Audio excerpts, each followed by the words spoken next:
अस्सलाम वालेकुम वेलकम छो द यूट्यूब चैनल पे यस जन नाव देसी जायका विद इंशा वीडियो स्टार्ट करने ब्रोट अगर तुम सान चैनल पे नई छो चैनल कर सब्सक्राइब तो वीडियो वो एंडस तम बराबर ये निमो कड़ाई अत मज त्रो 1 लीटर आब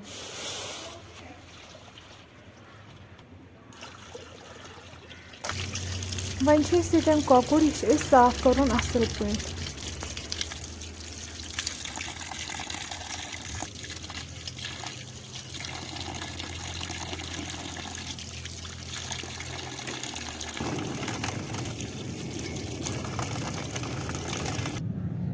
कॉकुर कोर असल पे साफ वन त्रो कड़ाई मज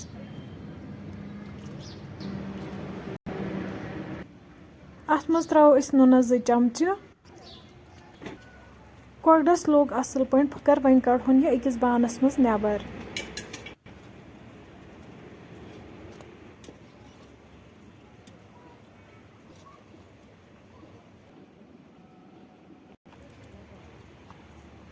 वन निमो कड़ाई तो अत मज त्रो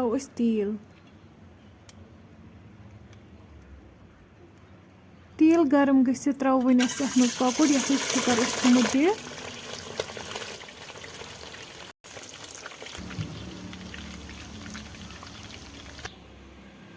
यपर निमो जोमुत दो तो अत दिमो छोंक असल पे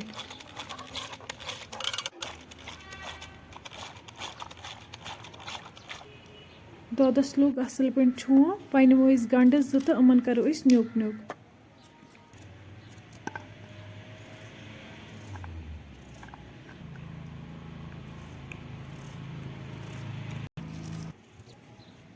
गंडस तोर न्युक न्युक यपर सोन कॉकुर फ्राई असल पे गोमुत तो वन कड़न अकिस बानस मज नेबर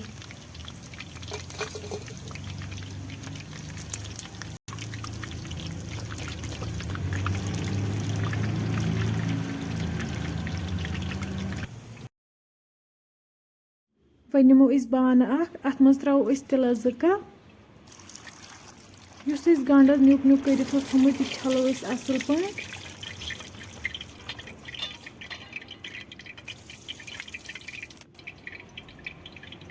त्रो अत तिलस मज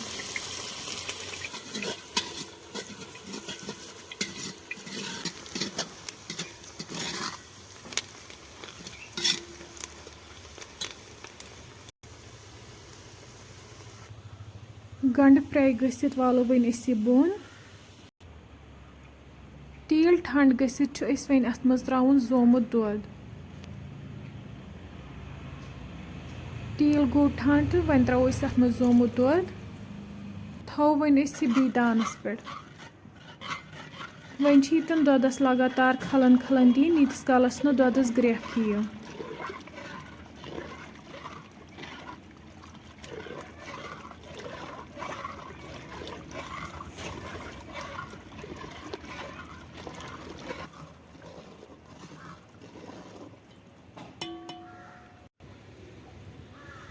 दूधस आय ग्रेख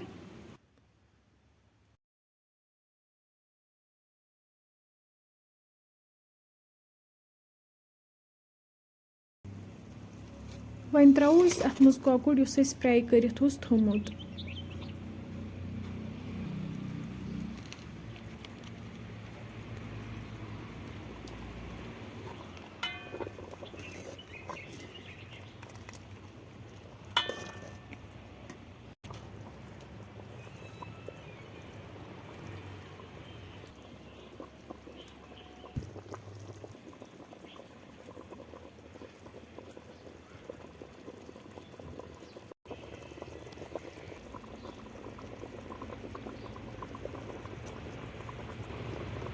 ग्रेक पे त्रो क्या मसाल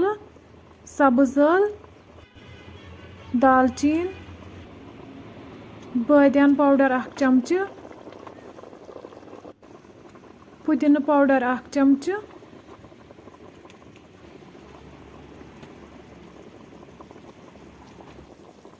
बे त्रोहस नुन 2 चमचे बे त्रो क्या खोपर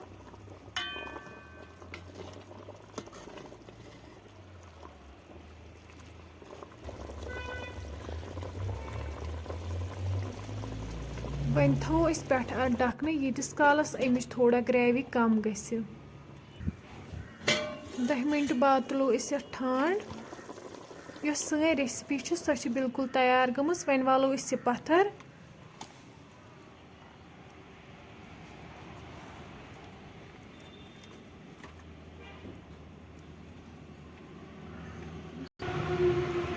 वन त्रो इस पेठ ताज़ दान वल सन कॉकड़ यखनी बिल्कुल तैयार